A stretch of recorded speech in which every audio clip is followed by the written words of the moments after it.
Welcome guys, and today I'm going to show you how you can turn off PS4 in two ways, with and without controller. So the first one will be with controller.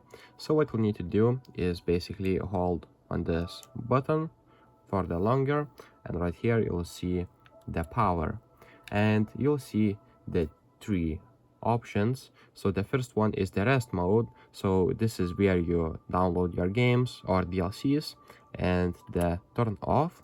So basically, just to turn off your PlayStation, just click on X and it will turn off your PlayStation.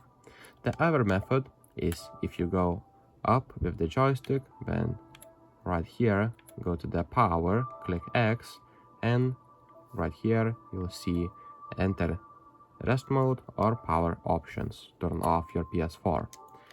And let's now show the physical way. And to turn off the PlayStation, what you'll need to do is hold this button for 15 seconds. So there will be one beep, and after that another beep, as you can see.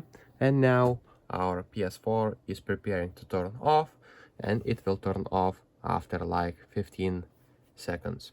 So if this video was helpful, please make sure to subscribe to Guide to Everything, comment down below for the algorithm, and see you in the next one.